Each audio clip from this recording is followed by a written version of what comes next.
Graça e paz, boa noite. É mais uma vez um prazer em fazer o nosso programa Eu Curto Deus com Você, o nosso 43º programa. Uma honra poder chegar nessa marca contigo.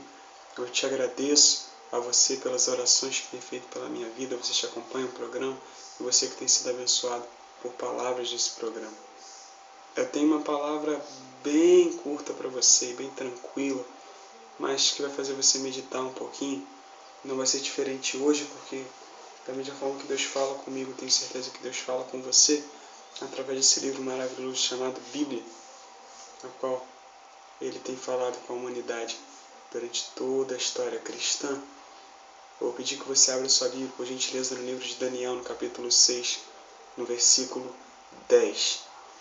O tema dessa breve palavra, que é mais uma conversação do que uma palavra, é bem curta, é a identidade no céu. A identidade no céu. Eu tenho uma pergunta para te fazer hoje. Quero que sinceramente você reflita nessa semana. E que nessa semana, esse seja o rema da tua semana. Essa seja a palavra que vem direcionar a tua semana. E sinceramente, essa seja a palavra que tem direcionado o meu coração. Quem nós somos nos céus? Quem nós somos quando abrimos a nossa boca? Quem nós somos quando abrimos a nossa boca para falar com Deus? Qual é a reação que os céus têm quando ouvem a nossa voz em oração? Daniel capítulo 6, versículo 10 diz assim: Daniel, pois, quando soube que a escritura estava assinada, entrou em sua casa e, em cima, no seu quarto, onde havia janelas abertas do lado de Jerusalém, 3 vezes por dia se punha de joelhos e orava, e dava graças diante do seu Deus, como costumava fazer. Vou ler o 11. Então aqueles homens foram juntos, e tendo achado Daniel a orar e a suplicar diante do seu Deus. Esse texto é muito conhecido, ele vai falar sobre Daniel, um dos mais eminentes da Bíblia, do Velho Testamento, na cova dos leões. Daniel era um homem cativo, um homem escravo, mas que tinha uma mente de livre.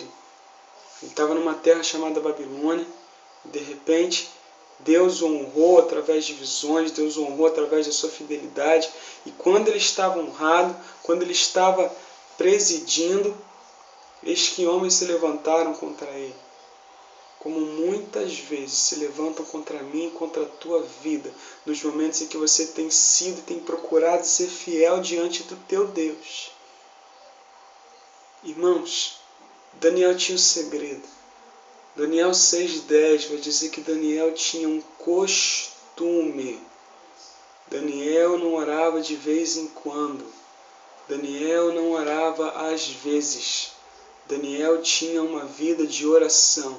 Eu não posso deixar de fazer mais um programa falando sobre a importância da minha e da tua oração.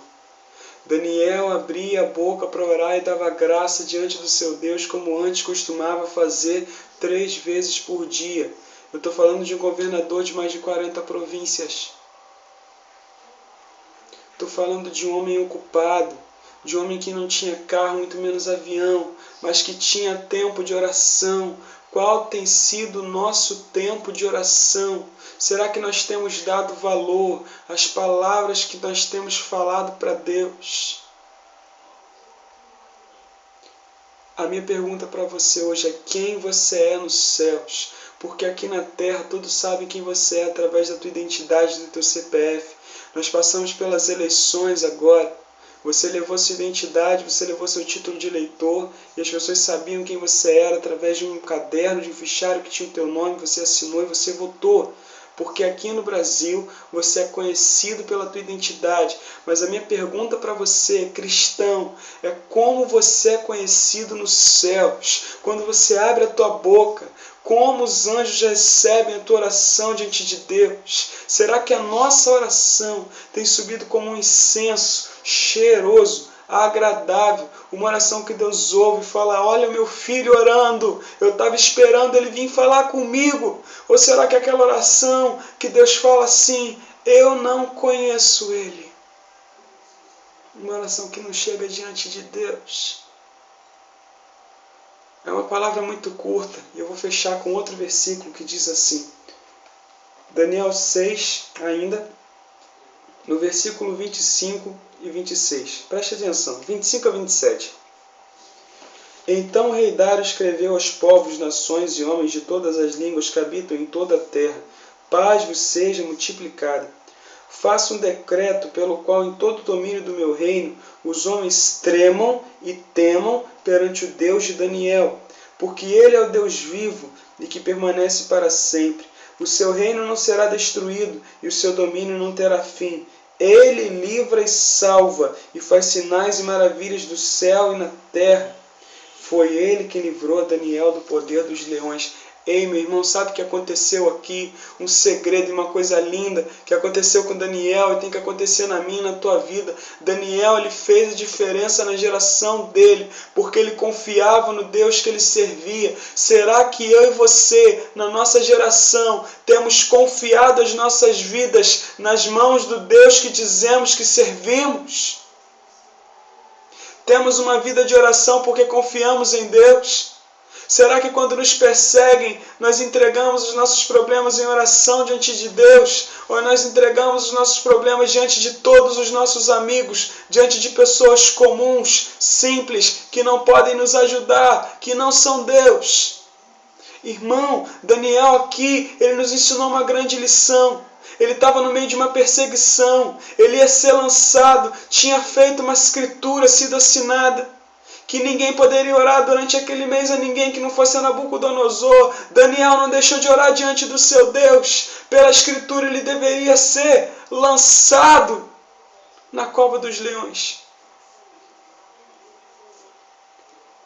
Aliás, rei Dário, perdão. Ele estava para ser lançado e ele sabia disso. E mesmo assim, sabendo que estava sendo perseguido e que aparentemente ele estava perdendo, ele ajoelhou e orou. Por que comigo e com você, quando nós estamos aparentemente perdendo, sendo derrotados nas batalhas da nossa vida, nas batalhas do nosso dia a dia, nas batalhas contra os nossos pecados, nós desistimos de orar? Será que você pensa mesmo que deixar de orar vai fazer você vencer em alguma coisa?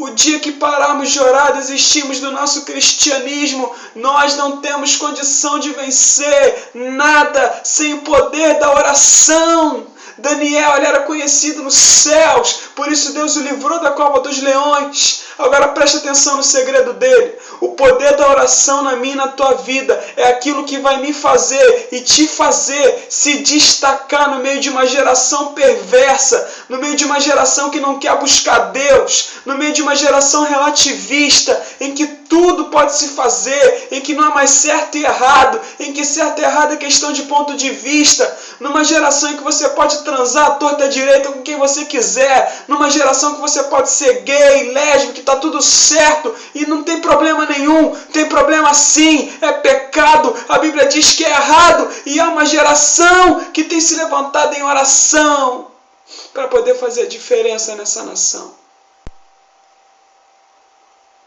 Meu irmão, certo é certo e errado é errado. Não importa se eu e você concordamos ou deixamos de concordar. Se você é cristão, se paute na Bíblia. O que a Bíblia diz que é certo. O que ela diz que é errado.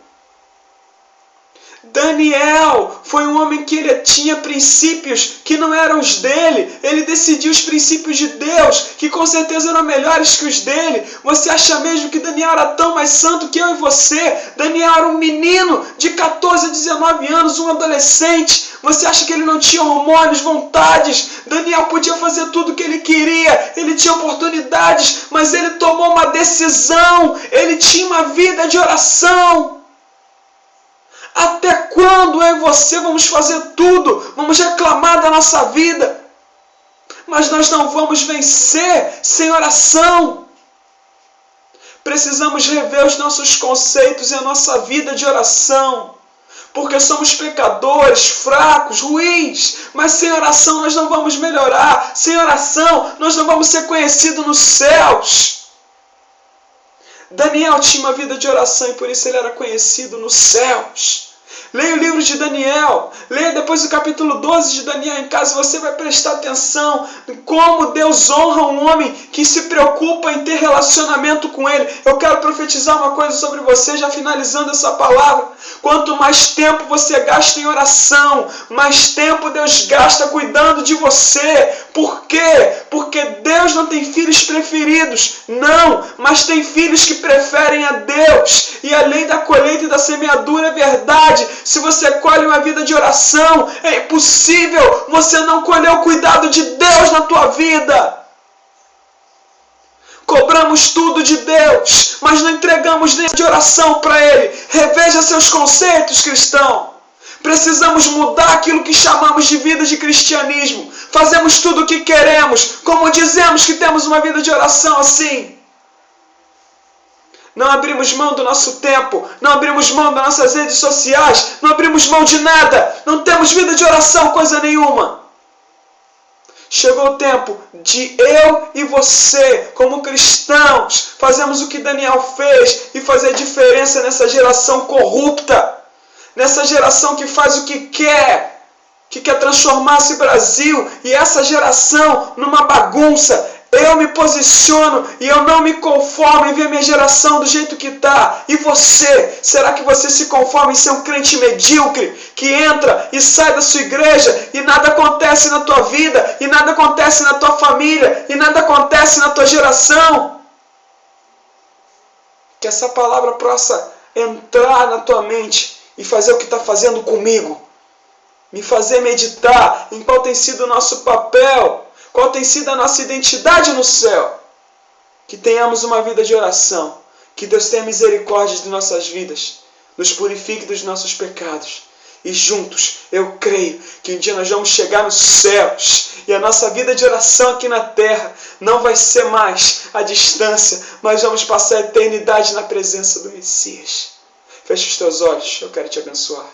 Deus, em nome de Jesus, o Senhor sabe quem ouviu essa palavra. O Senhor sabe que uma vida de oração pode libertar essa pessoa que está me ouvindo agora. Deus, eu te peço que o Senhor liberte agora as pessoas que necessitam conhecer o Senhor. E através de uma vida de oração, elas podem ser libertas como o Senhor tem libertado a minha vida e de tantas outras pessoas. Eu os abençoo. E que aqueles que não te conhecem possam entender que só o Senhor salva, em nome de Jesus. Amém. Esse foi nosso 43º programa Eu Curto Deus. Irmão, gaste um tempo de oração. Eu não vim aqui para te julgar, muito pelo contrário. Eu sou o pior de todos e um pobre pecador. Mas eu tenho certeza que essa palavra confrontou você, porque ela me confronta. E nós precisamos, como cristãos, entender que oração não é opção, é sobrevivência de todo cristão. Vem curtir Deus comigo também. Eu te amo em Cristo Jesus e até a próxima.